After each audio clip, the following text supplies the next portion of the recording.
Hello friends, मैं doctor Amarjeet Jadaun स्वागत करता हूं अपने यूट्यूब चैनल पर। आज के इस वीडियो में हम बात करने वाले हैं चुप सिरप के बारे में। चुप सिरप को अबॉट कंपनी द्वारा बनाया जाता है। अगर इसके रिटेल प्राइस की बात करूं तो 102 रुपये में इंडिया के किसी भी मेडिकल स्टोर से ख़रीद सकते हैं। यह 100 ml की पैकिंग में आता है। इसके कंटेंट्स की बात करूं तो इसमें टर्ब्यूटालिन सल्फेट, ब्रोमहेक्सिडिन हाइड्रोक्लोराइड एंड गुआफेंसिन मिलाया गया है। बात करते हैं इस सिरप के उपयोग के बारे में। इस सिरप का मुख्यतः उपयोग पेट कफ, बलगम वाली खांसी को ठीक करने के लिए किया जाता है।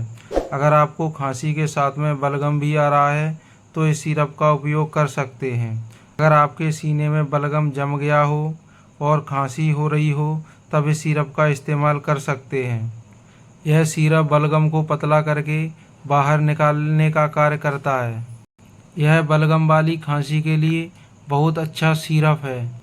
दोस्तों, इस सिरप का उपयोग सूखी खांसी के लिए नहीं किया जाता। अगर इसके डोज की बात करूं तो अडल्ट में 10 ml दिन में 3 बार दे सकते हैं। अगर इसके साइड इफ़ेक्ट की बात करूं तो सामान्यतः इस सिरप का कोई भी साइड इफ़ेक्ट नहीं है।